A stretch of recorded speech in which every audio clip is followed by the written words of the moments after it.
So we're back on the air after a few minutes of being off. And I have Mary Olson with us, who is with Nuclear Information and Resource Service, NIRS. And your title is the Field Organizer for the Southeast, is that right? Or I don't know what my title is anymore. Okay. I've been with the organization for 27 years. Yeah. And I've had a bunch of different titles. And actually right now I'm also working on moving onward into a negotiated process with my employer, but a new project called Gender and Radiation Impact Project. And what's that all about? Well, let's catch up a little bit. Okay. Let's ease into this a little bit, because I want to acknowledge the work that we did together in the past. Well, I'm sure we'll get there. The All energy right. work. But this is really often a different branch of our community. First thing I wanted to say today is that it's so beautiful where we live. It is. Our planet is so amazingly It's too bad that I have to gorgeous. live in this windowless place during the day. I live in a windowless place too, effectively, because Yeah. I'm online all the time. I'm looking at my computer, I'm looking at my phone, I'm on the telephone. Yeah. I'm rarely sitting with a person who can actually tell me to be quiet right now if he wanted to. And driving for an hour in these mountains was just an amazing opportunity to see the sky. Yeah, it's beautiful. We didn't have much of a leaf season this year. It was a little. But we have what I love, which is when the oak trees still have their leaves and they're shiny, and in the late afternoon sun, it's as if the hills are painted in light. And I'm going on about this because I hope that we end up talking about hope. Yeah. We're going to talk about a lot of things today, but ultimately, actually opening my eyes and seeing that our planet is today, right now, beautiful, is one of the places that I go to counter some of the stuff that can very legitimately cause us to feel hopeless. Well, it started out as a hopeful day on Mountain Stream TV because I reported on a couple of good things that were in the news today. Really, really good things. The Raleigh News and Observer printed this editorial opposing the Atlantic Coast Pipeline. Yay! This morning, but in no uncertain terms, and they got it right. I mean, they got everything about it right. Yay! Yeah, no, it was a great breakthrough in the mainstream news media. I've never seen an editorial quite as strong as that. Opposing natural gas, the use of natural gas. We have to phase it out rapidly. We have to turn to renewables. And then there was a second very hopeful article about how now a government report just came out very, very strongly saying that the cost of solar and wind energy has officially become the cheapest form of energy. It's even cheaper to build a solar farm or wind turbines and operate them than it's cheaper than running existing coal and nuclear power plants, not even taking into account the cost of construction. And this is so important because our existing coal and nuclear power plants have been treated like ATMs, right? Cash in, not much. Cash out, a whole bunch. Yeah. And so the idea that the same people who are making money on making electricity with the old, dirty, deadly, corrupted, what do we call it? Dirty energy is what we call it. Yeah. That they can also get involved with investing in something that actually doesn't kill our planet and doesn't kill us and make as much money. So this is a threshold that threshold. today has been announced, and even the Scott Pruitt's EPA had to admit the veracity of this report. This is amazing news, yeah. and this is news that each one of us need to repeat as many times I'll give you a copy of the some article. people repeat the pure garbage news, right? Right. This is real news. This is enormous news. Yeah, it's wonderful. It's wonderful. Good Thanksgiving news. Good Thanksgiving news. And it's also news that validates the work that I was just thinking about. It's 10 years since you and I were doing a lot of work on energy policy in North Carolina. And, Unbelievable. And that really was a springboard.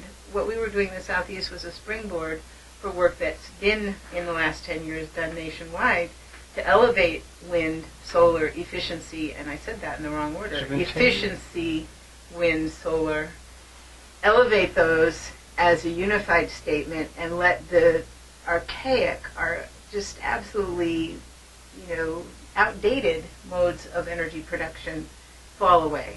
And that's a big piece of what we were doing as a tour in the Southeast 10 years ago. Energy at the Crossroads campaign that you and I and Ned Doyle exactly. and others participated in. Many other people. But you and I basically organized that. Because you took us to a wind farm up on Buffalo Mountain. Right. And on the way back, we were sitting in the front of the van. Is that where that started? That's where that started. Just two people sitting in a van saying, hey, we're kind of leaders on no coal and no nukes, and we're both no coal, both no nukes. How do we do this? And we both said, well, we need to have the third piece, of course. Go barnstorming. Barnstorming. Anything that moves, Avram said. That's right, the news follows anything that moves. That I got from Gandhi. Indeed. Yeah. And it still informs the work that I do, but I have to say that life is what happens while you're making other plans. And a lot of why nuclear energy was allowed to flourish, and quite frankly coal too if you get into the weeds, is because official assessments of the impact of radiation on the human life cycle aren't accurate. It's never been possible to just plain show up and say this stuff is deadly the same kind of way that the Canary Coalition has been able to with air quality and respiratory illness. Right. Because, with nuclear energy, yeah, it's just been way too complicated to talk about cancer induction and all those things. But along the way, and I just, before we set energy aside, which I'd like to do, because most of my work now isn't on it, but along the way, I want to acknowledge that money does make the world go round. And that Avram Friedman is one of the people who's been able to think clearly about society and its investments and how to change those investments and those structures to try and serve the goals of health and sustainability. And your proposals in the legislature over and over again have been based on putting values into value. And I want to acknowledge that. Thank you for that. And you've had a lifelong work as well in fighting against nuclear energy when nuclear energy wasn't even mentioned anymore in the news media. You kept that candle burning and necessarily, and got in there when the climate battle could have decided that the old lie that nuclear was good for the climate wasn't a lie. But we are seeing daily, news reports that prove over and over again that stormy weather and flux and chaos are not compatible with nuclear technology, let alone all the economic considerations and better technologies in solar, wind, and efficiency. And I still said it wrong.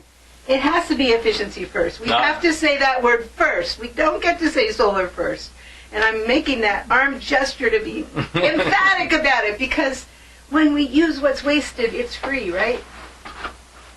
There's nothing more profitable than that. That's right. When using energy saving energy, just Ben Franklin, penny saved is a penny earned. It's as simple as that. As simple as that. So when we dump it on the ground after we paid for it, that's our loss. If we don't dump it on the ground and pay the same price for it, that's our gain.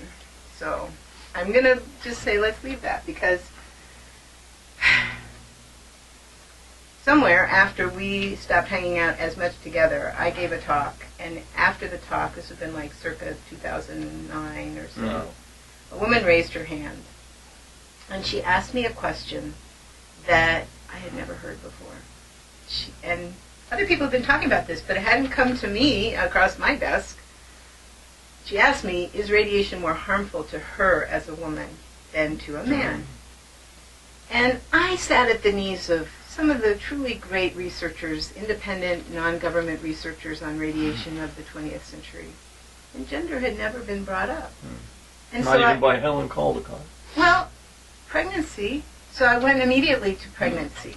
And she listened and she said, yes, yes, yes, I understand that the embryo and fetus are more vulnerable and all that. But I meant my body as a woman. Am I more harmed by radiation? And this was such a scary question because I had never ever heard it that I actually forgot it. I just said, oh, give me your email. If I can find anything, I will send it to you. It's not in the literature. And so a second woman, about a year later, asked me the same question. And about 2 weeks after that, 3 reactors blew up in Japan. And Nuclear Information and Resource Service asked me to reach out to Japan on radiation matters broadly. And I said, you know, there's this question I really have to answer first.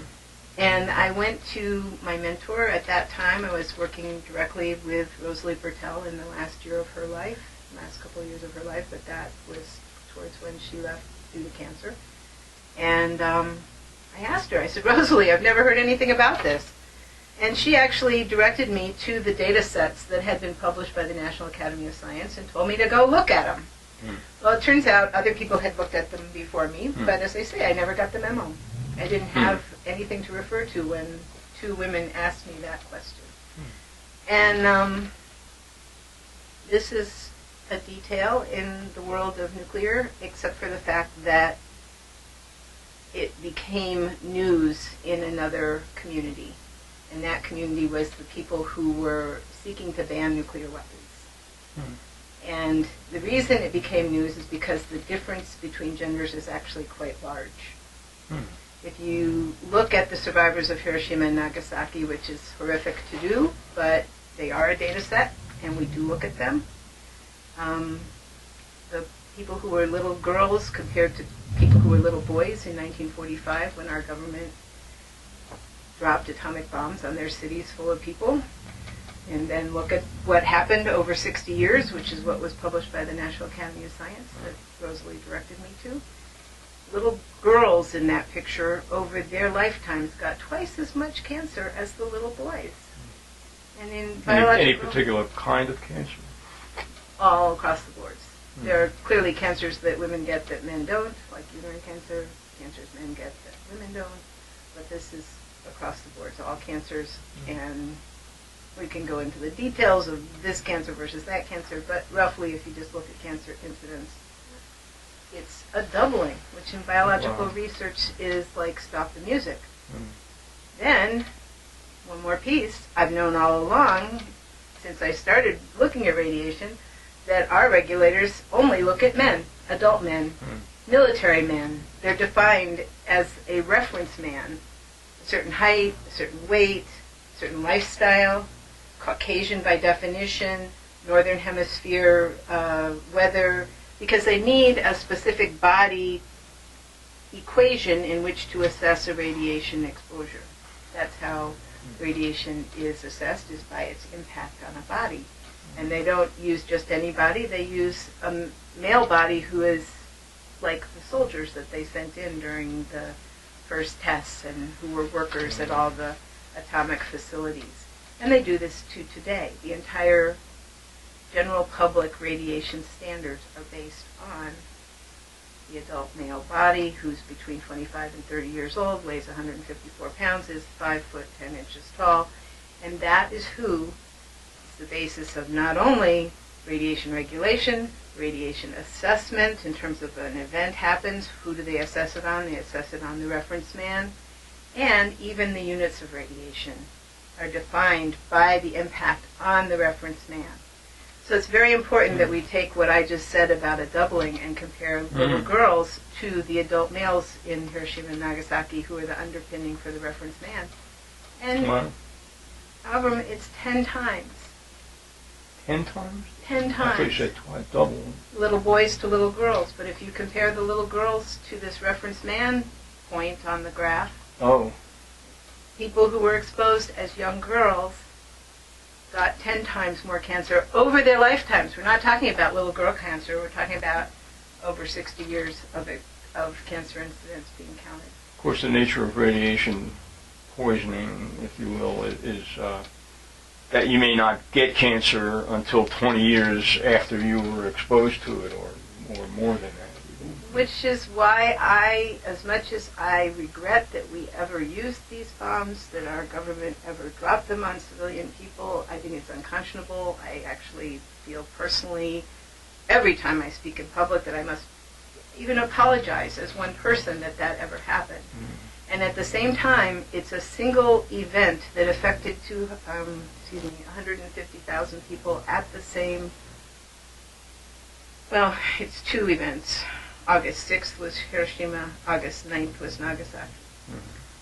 So, regardless of what other radiation exposures they had over their lives, the people who were there in those cities who did survive had those exposures.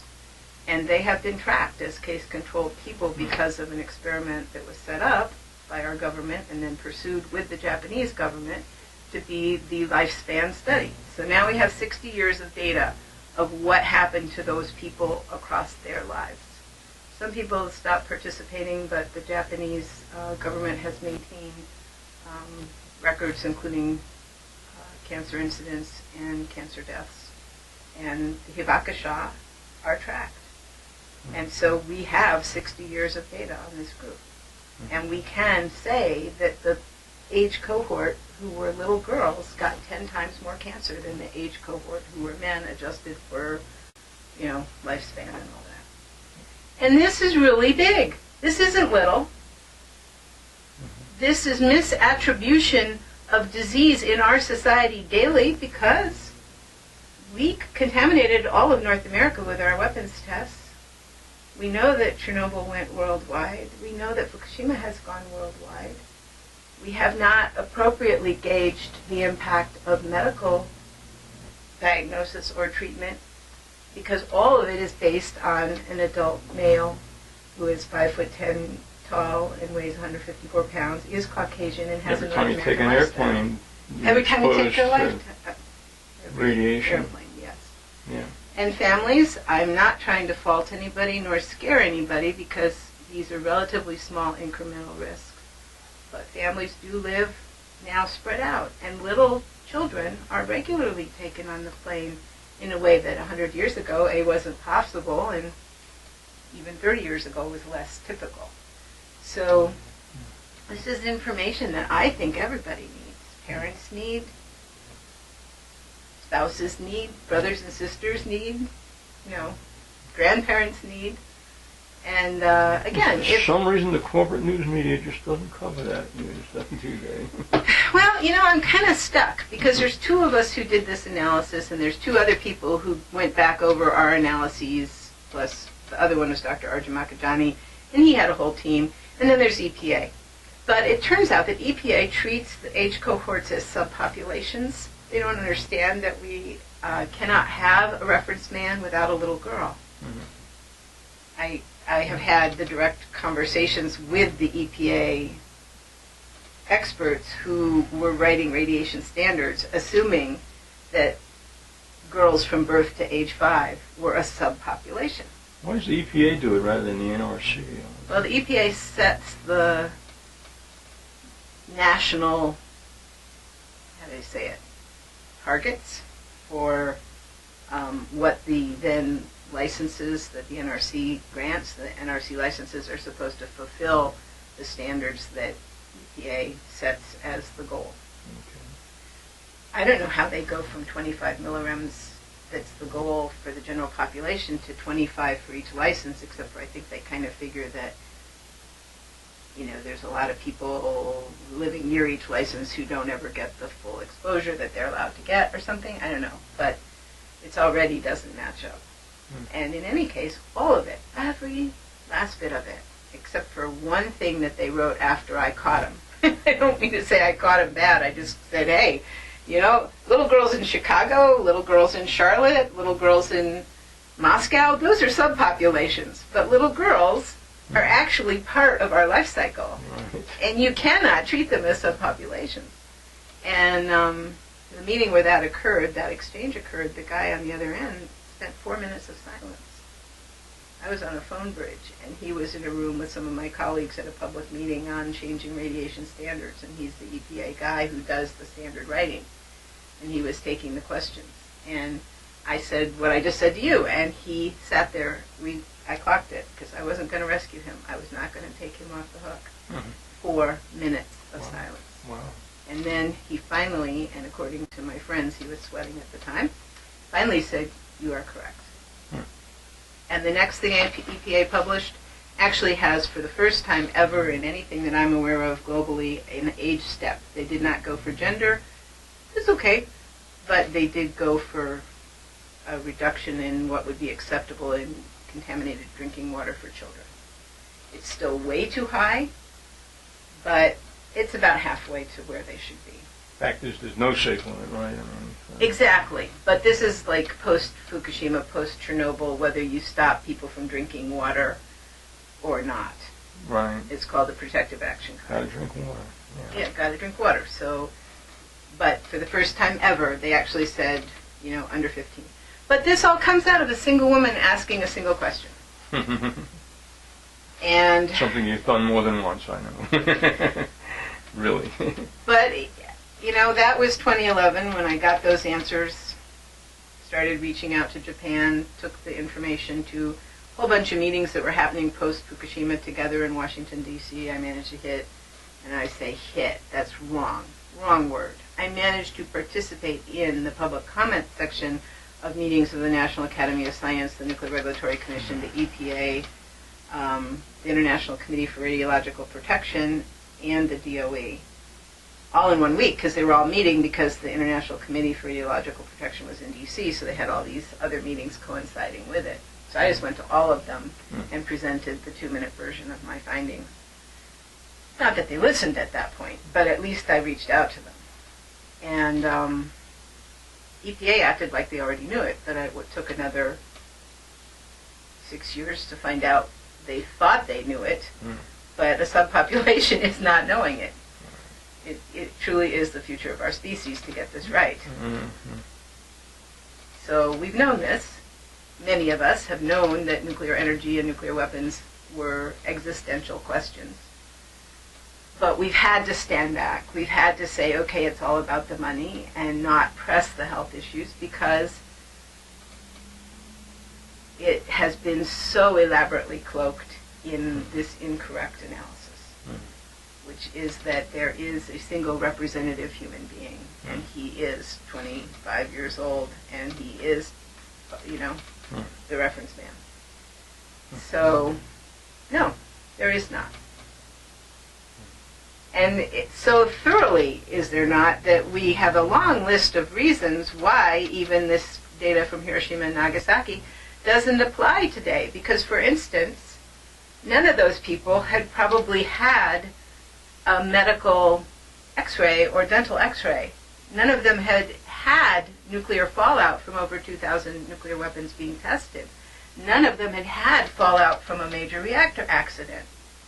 They were, in 1945, a relatively I won't say underexposed, that's really gross, a relatively protected group of people because they were at the front end of this atomic spew fest. We've been spewing radioactivity all over this gorgeous planet. Yeah. So, what are you doing today, Mary? I'm driving on a beautiful planet.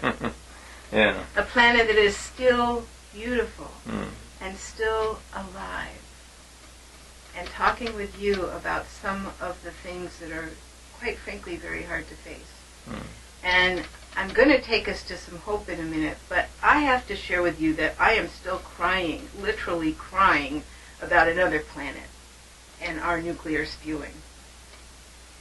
We're going to get to the hopeful stuff, like human beings deciding we don't want or need nuclear weapons. And hopefully human beings wanting efficiency, solar and wind, instead of old, bad, dirty energy. But in between is the decision by a bunch of engineers, I have to say, to take a plutonium-powered probe into space in about circa 1997, 98, I don't remember the exact year of Cassini. The Cassini was launched with a power source of highly radioactive plutonium, different than the one we use for bombs, but the same element in a faster degrading, I think it's 237 or 238. Anyway, someone can look it up.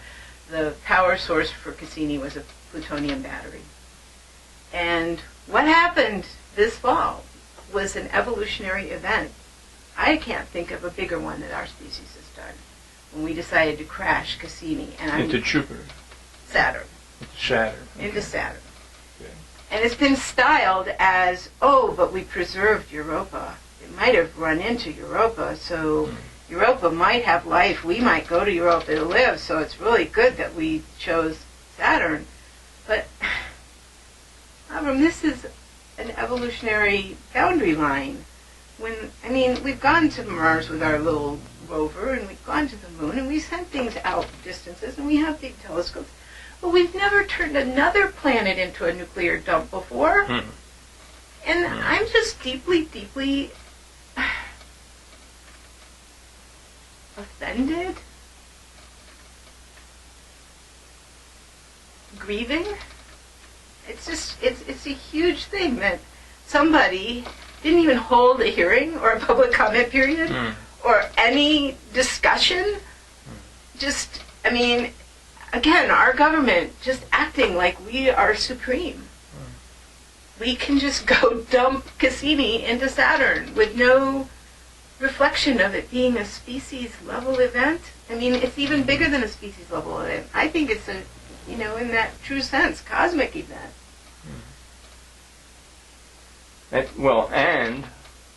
Just the act of launching such a satellite is taking a risk for all of humanity.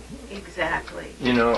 What if it hadn't succeeded in the launch and crashed in the Earth and spread its radiation around the Earth's atmosphere? Exactly. And some people who are probably remembering, in addition to me, will recall that the Cassini team at NASA decided that it needed to have an acceleration and that therefore they would do a slingshot maneuver with Cassini once it was already launched. It would be brought back into very close Earth proximity, and they decided to do so in such an arrangement with such a date and such a time that the bounce was right over the continent of Africa. I was called one day before I left the home office of Nuclear Information Resource Service, which is at that time was inside Washington, D.C. Right now it's right over the line in Tacoma Park, Maryland. I was still a staffer in the Capitol office when I got this phone call, and Cassini was already a controversy, and the call was from the Women's International League for Peace and Freedom because they had already filed a case with what was called the Permanent Peoples Tribunal, which are tribes and other indigenous peoples who don't have seats at the United Nations, but they have a need to work globally because of their own interests and goals. And so they hold permanent people tribunals in concurrence with General Assemblies at the UN. And so this was a quasi-United Nations official thing. And the first woman chief of a tribe from Nigeria was the presiding official on this tribunal. So they had filed a case on the Cassini probe, and they had also added the Department of Energy for the entire nuclear fuel chain and the International Committee for Radiological Protection, ICRP, which is a global outfit that helps every country in the world set radiation protection standards based on reference man. So these three entities were all to be heard by the Permanent Peoples Tribunal, a case against them.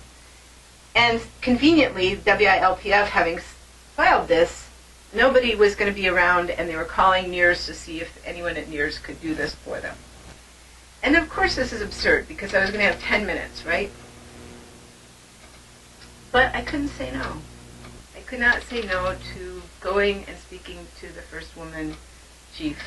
And this is way before the question of gender and radiation even appeared on my screen. This is almost 20 years ago. But it makes Cassini so personal for me because I went there and in 10 minutes I made the case as to why this was really unacceptable in terms of global human rights. And the tribunal didn't have the power to cancel the launch or the slingshot, but they went home knowing that somebody who is from the United States had the sense to stand up and say this is bad and wrong. To even think about it, you know. To even think about it. So it really hit me.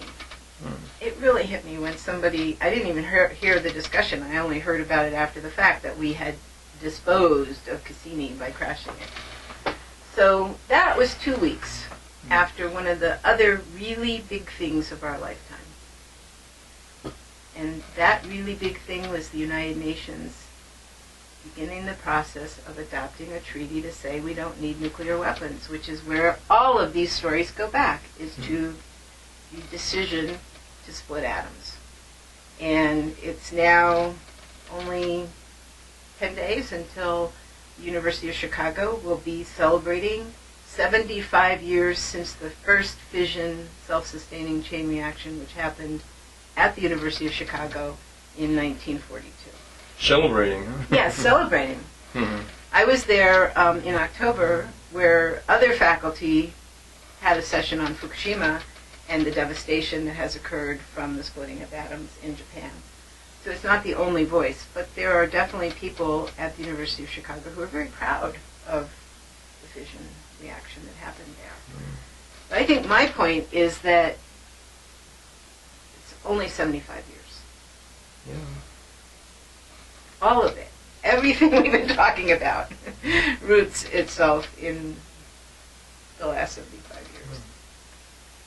Yeah, no, it's remarkable the changes that have taken place in civilization over the last 75 years. I mean, not only nuclear technology, but from horse and buggy to everybody carrying around a cell phone in their pocket that's more powerful than the computers used by NASA to launch the lunar modules, you know.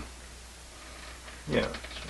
So it's pretty significant that it was high-tech nations that started in 2012, nations that don't have nuclear weapons, got together and said, you know what?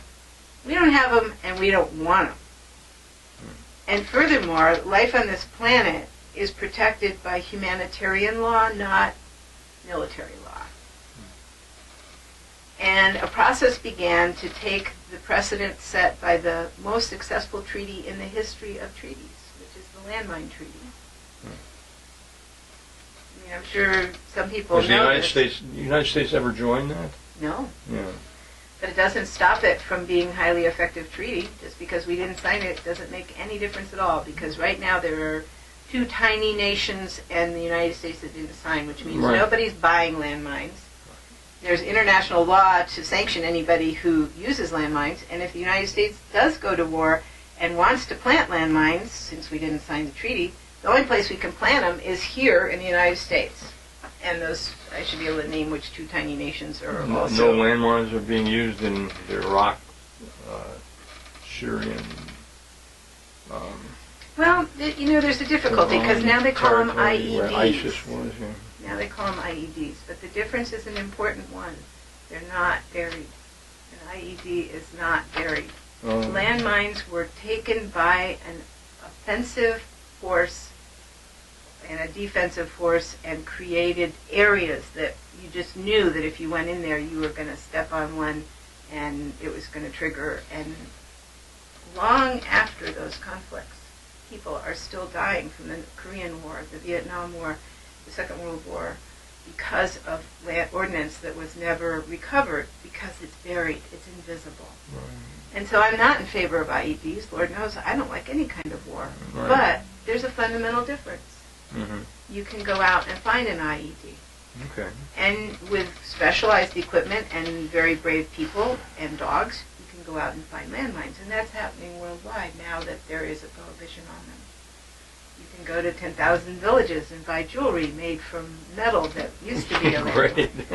And, you know, the point here is that people people are dismissing the new treaty that bans nuclear weapons, which will go into force December 20th, because there have been 53 nations to sign it.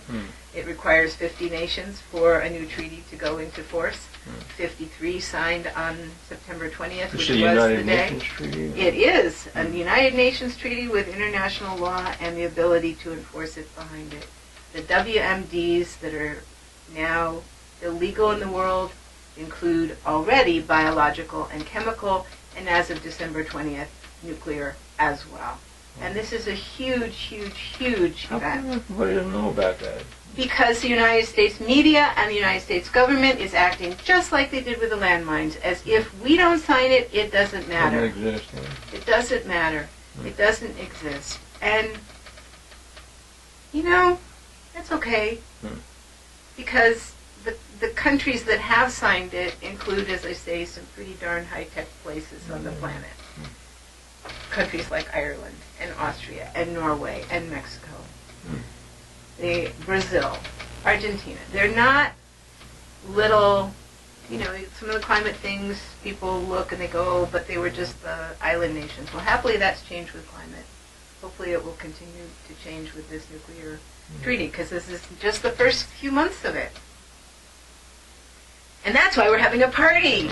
Okay. So where's the party? The party is in Asheville on December 14th, and everybody's invited. It's an open party, and it's in the First Congregational United Church of Christ, which is right off of the little circle on College Street.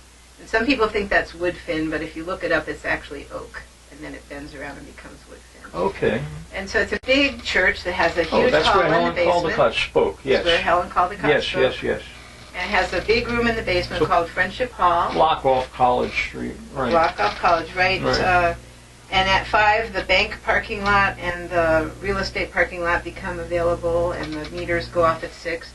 The party's from 5 to 8, and it's December 14th, and it's the Western North Carolina Physicians for Social Responsibility who are both hosting and will be honored, because the Nobel Peace Prize this year went to the International Campaign for the Abolition of Nuclear Weapons. Really? I didn't Which know that. was Okay. co-founded. See, you didn't hear about that either. Yeah. Nobel Peace Prize. Really, yeah. International Campaign for the Abolition of Nuclear Weapons, also called ICAN.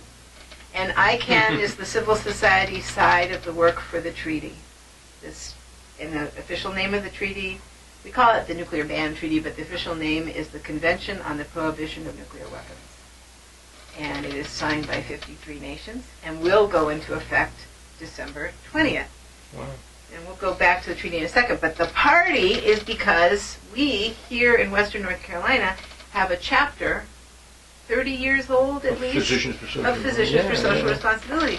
And Physicians for Social Responsibility is a U.S. national organization that participated in forming the International Campaign for the Abolition of That is Nuclear a Weapons. cause for celebration. And so we're going to party because it's happening, whether anybody thinks it's happening or not.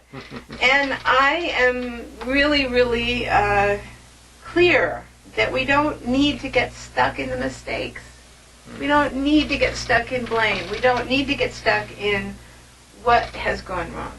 We need to fix it. We need to adopt efficiency as a word for prevention, sustainability as a word for prevention, and get down to it.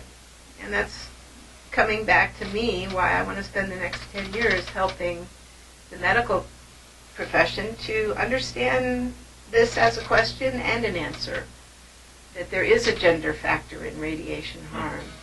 Why? We don't know why. Rosalie didn't know why. We have a growing list of possible answers to that question, but we don't have anybody researching it. Nobody's asking the question, let alone answering it. How do we change our policies and our practices to better protect the entire life cycle?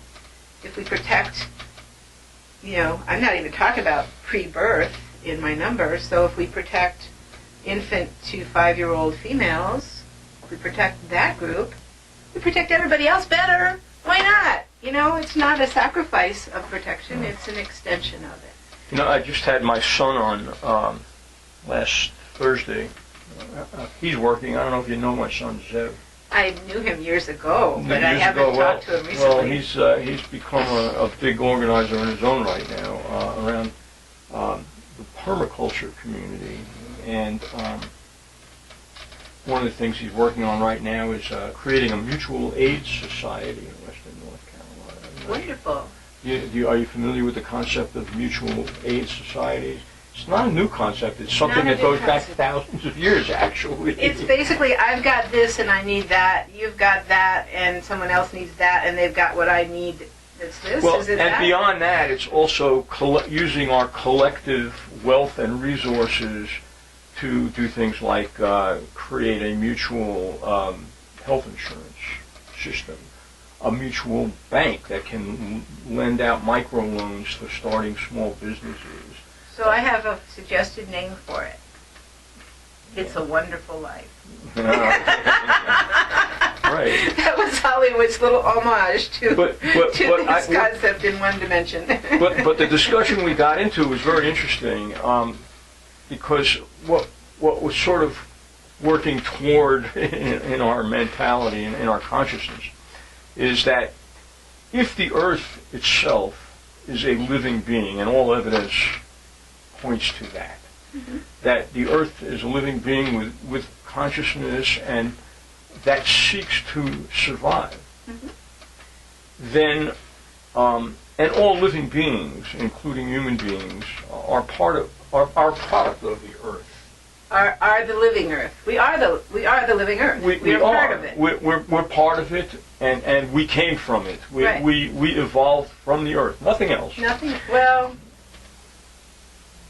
actually, there I will stand back and say I remain open to these lovely ideas about the interactions of our planet, not as a closed system, but taking that for a very interesting other conversation. Okay. I will say that there is nothing on Earth that is not of Earth. Yeah, no living thing on Earth that comes, as far as we know, from anywhere else. And if we understand that concept, that the main thrust of life is to survive and perpetuate itself, that it also makes sense that as we become conscious, as the earth becomes conscious of the destructive forces that are leading toward its non-survival, that it will take corrective actions to ensure survival. And our consciousness is the means by which, human consciousness basically is the means by which it will do that. And there is rapidly developing this consciousness that will back off things that we're doing that are destroying the earth and replace it with things that make the earth heal and actually become even more resilient. And I salute that statement. Absolutely, I salute that statement. As an evolutionary biologist, I might tweak it here and there, but the overall gist I do also see as a viable way to describe what I'm about to say next. Okay. Which is that my father was the evolutionary biologist and my mother was the developmental psychologist. And viewing our species as in a developmental process, which may well be another way of saying exactly what you just said if you broaden that to our species being part of the whole planet. Yeah. It's a developmental process. I have been absolutely amazed to sit in European cities in the last, it was 2014 I got invited into this ban treaty process, and not by ICANN. I was invited by the diplomats inside the UN to be one of their experts. And so I spoke at this conference that was basically an off-campus UN event. It was in a ballroom in Vienna. The 153 nation-state ambassadors and their staff were part of the 1,000 people in the room. And I'd already gotten a track record after this Cassini Permanent People's Tribunal at the UN. So they kind of knew that I wasn't going to screw up for them. But I was given the honor of being the first technical speaker in a two-day event on the humanitarian impacts of nuclear weapons. And that was amazing, but even more amazing was sitting in the rooms like the night before at dinner and hearing people with nation-state status in their job description saying the same stuff that we have said. You 10 years and I ago, have right? said. Yeah. Well, even going back to when my mom was a Women's International League for Peace and Freedom person in my childhood, and just sort of the humanist side of getting beyond nuclear weapons as a means of doing anything in the world, whether it be conflict or conflict resolution or negotiation. I mean, just trying to figure out how to get past all that. Only these were guys in my age. Like, I'm now almost, I'm old enough to be a grandmother. I'm on the grandmother shelf, Avram. So other people my age, but these are like nation-state ambassadors to the UN, and they're sitting there and talking about nuclear disarmament in exactly the same way our activist groups did 25 years ago during the freeze and all that. And I'm hearing it, and I'm going, there's something going on in this room, and I feel like I used to feel when I'd walk out of a smoke-filled room, like in a bar, people smoking cigarettes back in the day before they were banned, and you'd walk out into the air, and you'd almost get high on oxygen, almost like your feet were floating off the ground, just because there was fresh air. And I was like, what is in this room? What is it? And I suddenly realized it was hope. These people were not sitting down in the row to say there's nothing we can do about nuclear weapons.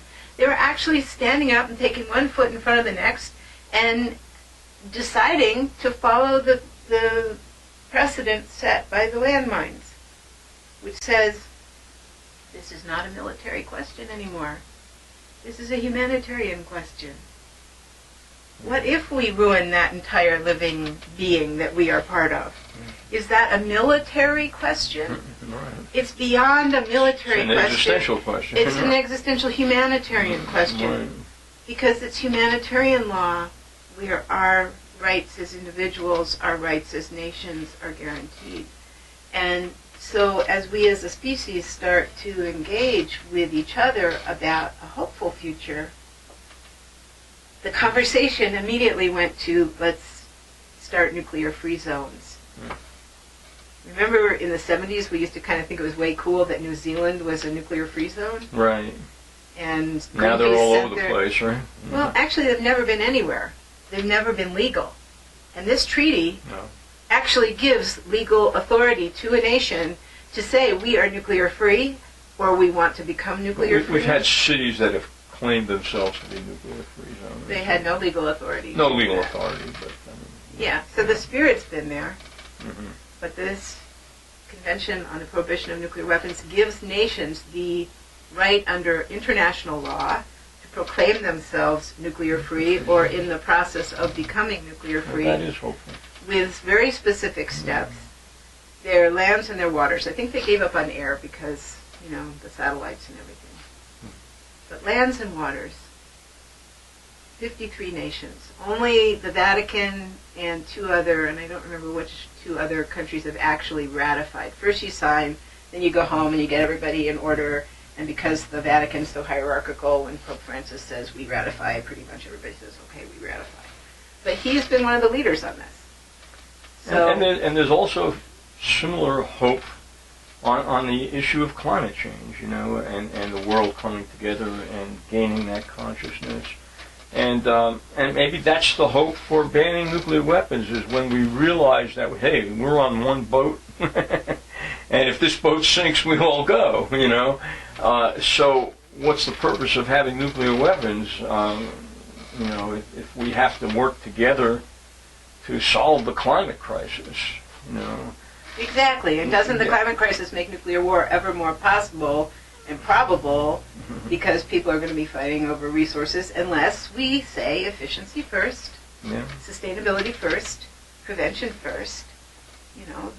Tell me again what your son calls it, mutual aid society. Mutual aid society, worldwide, mutual aid society, absolutely. Yeah. So the bad news is this treaty does nothing except for affirm a nation's right for nuclear power, so we've got to hope that this sustainability piece, I was about to say something I won't say anymore, nullifies that. I was about to say, I hope it trumps it. Oh. But I won't say that anymore. I will not say that anymore. Nullify, that's a good way to say it. Because, there's no reason to split atoms to boil water. Right. There's just no reason to do that. Well, and nobody's doing it anymore. I mean, basically, there were, and correct me if I'm wrong, at one point, at the height of the nuclear age, there were 130 nuclear power plants operating in the United States, and today I understand there's 99. Yeah, that's at least really close. It could be 98. And there were scheduled dozens of new nuclear power plants, and they've all been canceled, save for one in South Carolina, where there are tremendous cost overruns going on, and it's very likely that will be canceled as well at the Vogtle nuclear plant. And the only piece of correction I want to give you is that it's actually on the Georgia side of the river. Oh, okay, it's in Georgia. So it's in Georgia, but there were two that started construction in South Carolina, Georgia and South Carolina, being fully regulated monopolies, availing themselves of taxpayer subsidies, were the only 4 reactors that were started, and we're pretty confident that none of those 4 are going to be completed. Yeah, the Lee reactor down in Gaffney, that area. Yeah. And I remember this big deal when Obama came here to hand an $8 million check to the family. Yeah, that was never happened. Is not going to happen. Well, it dragged down mega corporations in the process. Yeah.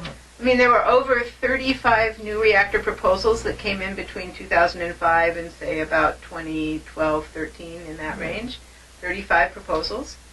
4 actually broke ground, and those 4 are going down in flames because the parent corporation to Westinghouse, and these were Westinghouse designs, got dragged down because of the money of losing what they hoped were going to be dozens of orders because of, now here comes the bad news. We, as a community, the good news is we challenged each and every one of those proposals. That's good. We said, let's have a hearing, and that slowed them down some. Bad news is it was fracking that actually did it. And I'm not going to ever claim the victory over the new reactor proposals without also mourning the fact that a whole bunch of places had very bad things happen, and it was, again, economics and the price of things. So hallelujah that we today, tell that news again, Avram, for people who that's the point, is that now it's become clear, even to our federal government, EPA, that solar and wind energy are now the cheapest form of energy. And they say it's absolutely cheaper than nuclear power, which has just priced itself out of the market completely. But it's also now very clear that it's cheaper than coal. And it's very close to being cheaper than natural gas. And there's no sense, I mean, because the price of solar and wind are going to continue to go down, and natural gas is only going to go up. And so it makes no sense to build one more single centralized fossil fuel or nuclear power plant. Indeed. And we all know, at least being very inclusive in that we all, to the people who are listening right now, know that when we talk about the cost of any of those energies, they've never included all of their true costs. Right. For instance, the fracking impacts on groundwater are not included in the price of natural gas. And I haven't reported a number in my findings on gender and radiation that listeners have a right to also hear, which is when we compared the survivors of the A-bombs, the big 150,000 person group and 60 years of data, people who were there and exposed as women got 50% more cancer than the same aged men. So for every 2 men who died of cancer, this isn't just incidence, it's cancer deaths, for every 2 men who died subsequent to that exposure, 3 women died. So this has changed my behavior in the field. Arnie Gunderson wants to go out and collect all those samples. Wonderful. Thank you, Arnie. We're both low risk as elders. But exposed today, you have 1 risk, and I have 50% more that risk according to this analysis. Nothing is ever set in stone, but when you can be more protective, it's good to model that behavior. And so when we went to Fukushima Prefecture, Arnie went out and got all the samples, And I met with mothers and grandmothers indoors and helped them limit their exposure through creating protocols that would reduce the amount of contamination they brought into their homes where their children are, and help them feel empowered to stand up to authorities who were saying it was okay for little children to have the exposure levels that nuclear workers get in a full year. And those are adult nuclear workers in the United States being applied to the rate of exposure in school only in Fukushima Prefecture. So there's a lot of work. A lot of work.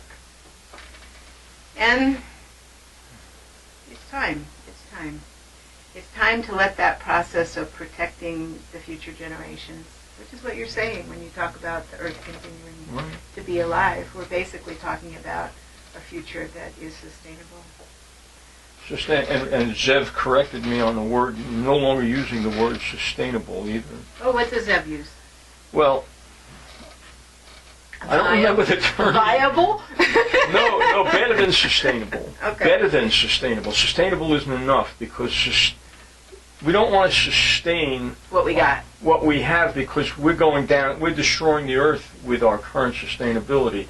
What we have to do is look at nature, and aside from humanity, since the agricultural revolution, the earth used to get better and better every year as the topsoil built up.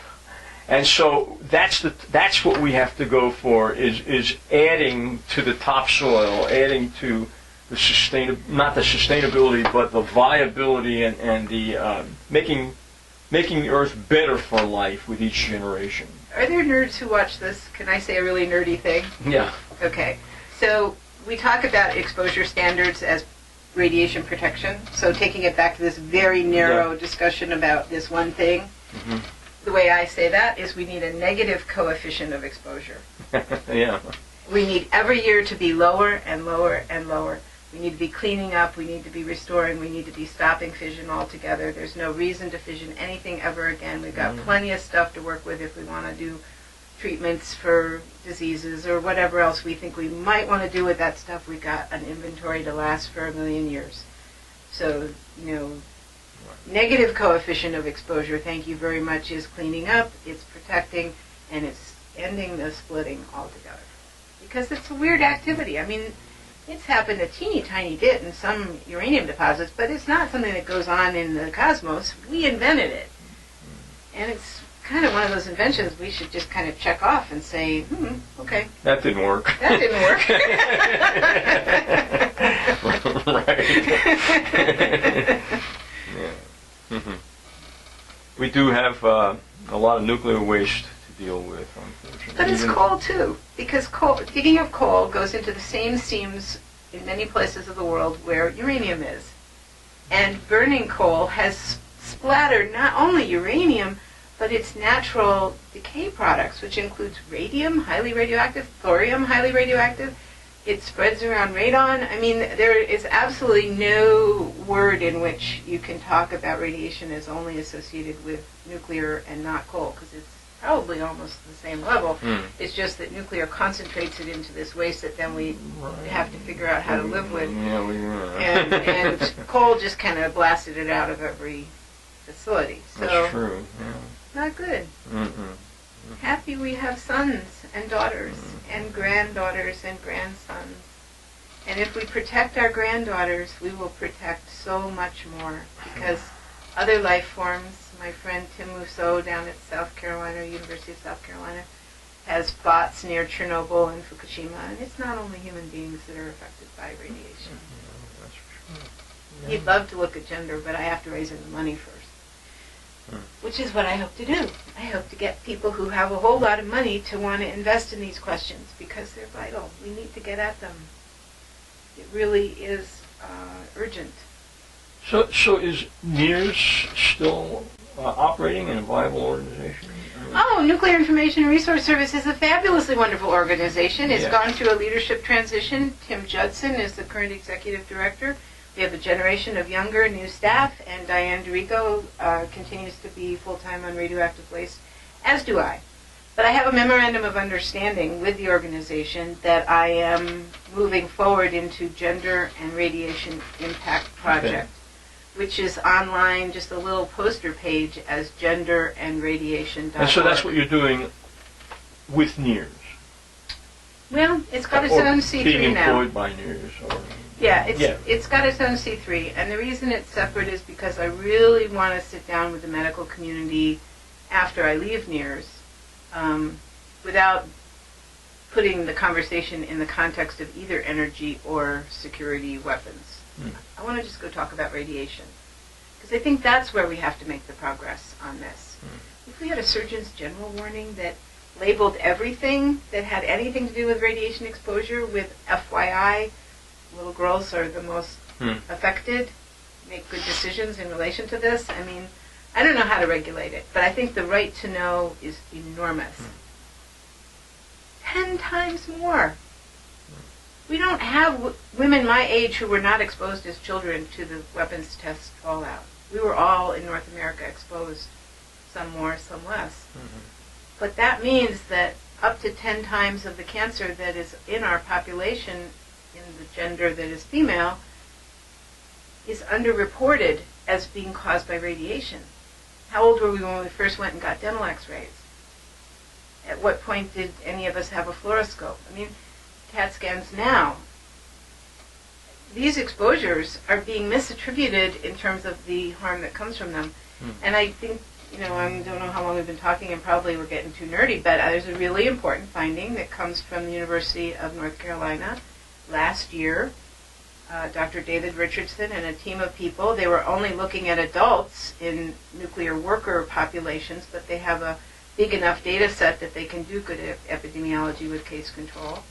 And they've looked at 30 years of data, and they can say now that if you have many little exposures over time that add up to the same amount as the people who were in Hiroshima and Nagasaki, the risk factor is the same. So getting a little bit here and a little bit there is not better than getting a whole lot all at once. It accumulates. It accumulates. And that's been a controversial idea that's been treated by the nuclear industry and our federal regulators as, oh, that's just our blanket of protection to make everything we're doing. We'll take that assumption, but we don't really believe it. So that's our margin for error. It's a cumulative risk. Yeah, that's something you're not told. We're led to believe that if you only get one X-ray a year, a dental X-ray a year, that it's no big deal. It's fine, right? It's fine. And how many? And then you go on an airplane and you go through the metal detector, and that's well, it's more actually when you're up in the air. Well, in the air, yeah, you're exposed to more natural radiation. 600 times more, according to my detectors. Wow. So it's not like you get lethal exposure from that. I'm not saying that. I am saying that exposure is not tracked, nor are your dental x-rays, nor are your medical x-rays, and in a cumulative picture, if you're flying around all the time, here and there, you're at greater risk. It has a cumulative impact. And personally, I've had girlfriends who were working for federal agencies and flying back and forth to other continents often, couldn't stay pregnant. And I said to them, point blank, stop flying. And they were able to have healthy, happy children. But up to then, they were losing their pregnancies to what you call spontaneous abortion or miscarriage. I can't swear that it was the radiation. Maybe it was the schedule. Maybe it was the stress. I don't know. But when they actually grounded themselves and didn't fly, they were able to stay pregnant. So I think that whole aviation piece is big. But I think radon in homes is big because we're building all these super efficient houses, as we should. But are we really monitoring every year to be sure we don't have a radon problem? Because the natural soils have radium that releases radon. And just about everywhere on Earth, yeah. Just about everywhere on Earth. And a child in their crib in a super efficient house can get a very significant... The best thing you can do is ventilate, not build on a slab, but build on a crawl space and ventilate that space.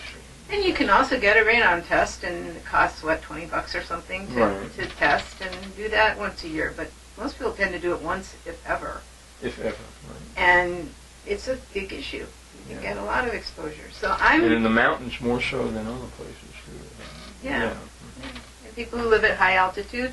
I mean, none of this is like, oh, God, that means I'm going to die. No, I am not saying that. But I am saying that collectively, we have been led astray by a model that is not inclusive, not protective, and needs to be updated to include the entire human life cycle in our protective strategies.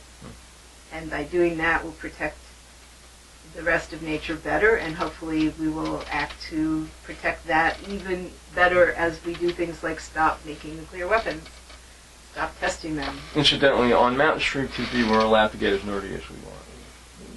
Good. So let's review that party business as we close. Yeah. Because it's a party, Avram. We've had meetings. Haven't we had meetings? At parties? No, over the years. Oh, Haven't yeah. we had meetings and meetings and more meetings? Yeah. Yeah, so we're going to have a party. Well, we have parties too once in a while.